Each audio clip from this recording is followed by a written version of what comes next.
Finally 18ই March Sheikh Mujib যখন বাংলাদেশের স্বাধীনতা ঘোষণা করলো না, জিয়াউর রহমান সাহেব, আমি এবং কর্নেল আমার চৌধুরী এই প্রথমবার আমরা তিনজন একসাথে মিলিত হলাম এবং চূড়ান্ত একটা পরিকল্পনা করলাম কিভাবে কি করব।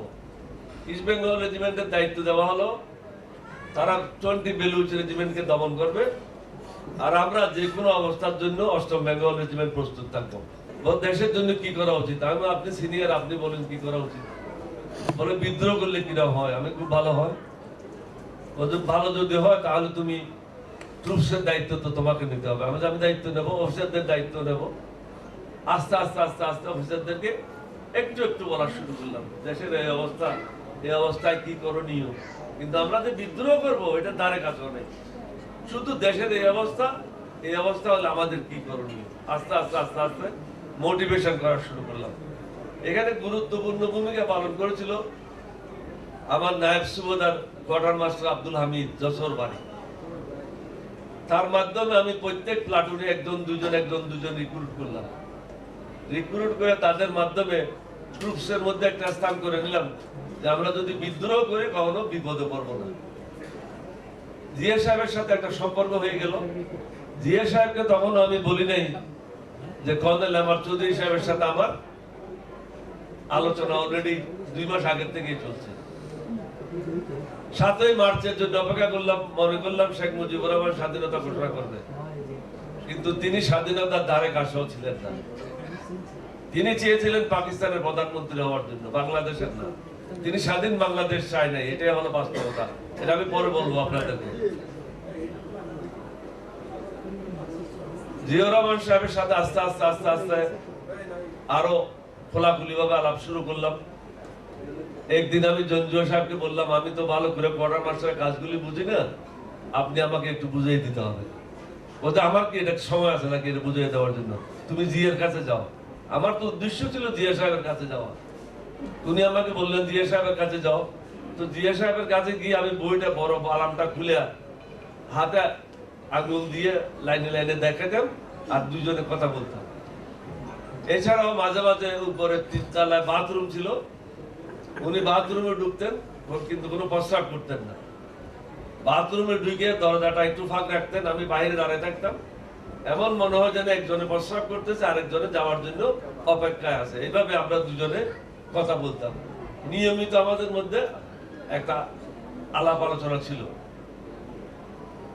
ফাইনালি 18ই মার্চ শেখ মুজিব যখন বাংলাদেশের স্বাধীনতা ঘোষণা করলো না, জিয়াউর রহমান সাহেব, আমি এবং কর্নেল আমার চৌধুরী এই প্রথমবার আমরা তিনজন একসাথে মিলিত হলাম এবং চূড়ান্ত একটা পরিকল্পনা করলাম কিভাবে কি করব। ইস্ট বেঙ্গল রেজিমেন্টের দায়িত্ব দেওয়া হলো, তারা 20 বেলুচ রেজিমেন্টকে দমন করবে আর আমরা যে কোনো অবস্থার জন্য 8ম বেঙ্গল রেজিমেন্ট প্রস্তুত থাকবো। পরবর্তী পর্যায়ে অবশ্য ইপিআর এর সাথে আমাদের কিছু কিছু কথা হয়েছিল, কিন্তু ইপিআর সেভাবে অ্যাক্টিভ ছিল না। শর্টকাট করার জন্য, কারণ দীর্ঘক্ষণ যাবৎ ক্যামেরাম্যানেরা অধৈর্য হয়ে বসে আছে, তারা তাদের খোরাক পায় নাই। তারা আসছিল অ্যাকচুয়ালি সেটা পায় নাই। আপনারা কোথায় ছিলেন পোস্টিং, ওইটাই তারা শুনেছে। ফাইনাল কথাগুলিতে আসি।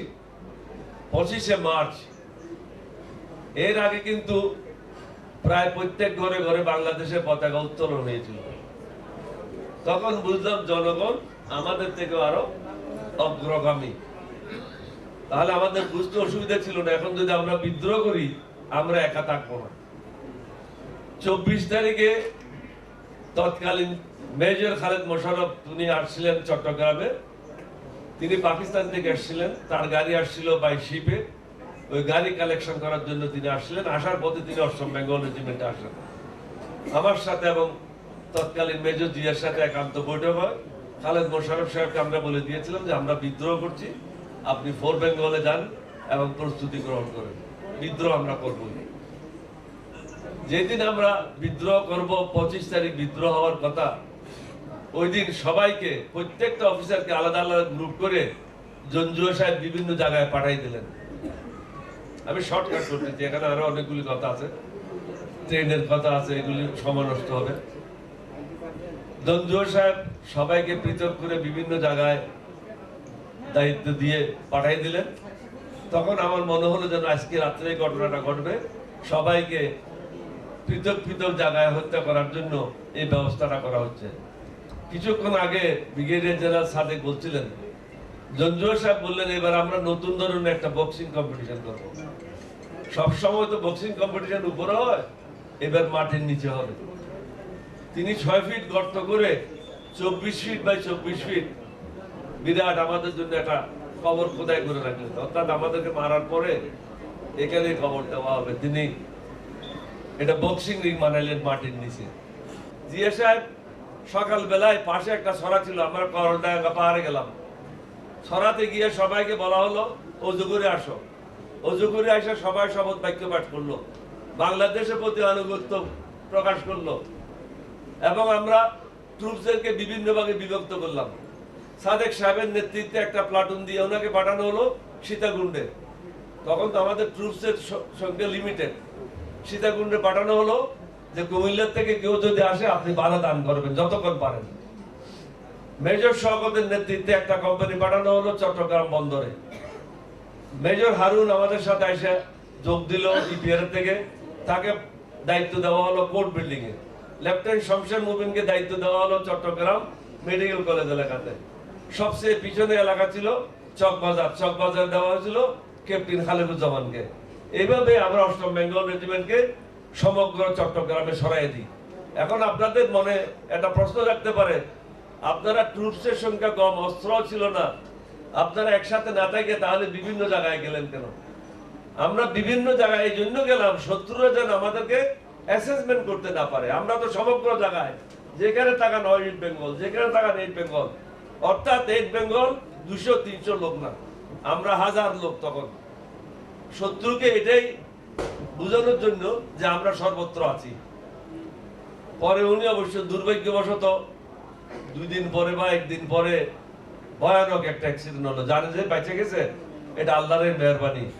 উনি গাড়ি চালাইতে গেলেন, নতুন নতুন গাড়ি পাইছেন, ওখানে গাড়ি চালাইতে গেলেন, গাড়ি চালিয়ে পুরো হাত একদম এখান থেকে নিয়ে পুরোটা ভেঙে ফেলছিলেন। যাও পরে আসলেন, পরে আসার পর উনি জেড ফোর্সে কিছুদিনের জন্য ডিকিউর কাজ করলেন। আমি ব্রিগেড মেজর ছিলাম। পরে অফিসারের শর্টেজ ছিল, ওনাকে ইস্ট বেঙ্গলে পাঠিয়ে দেওয়া হলো।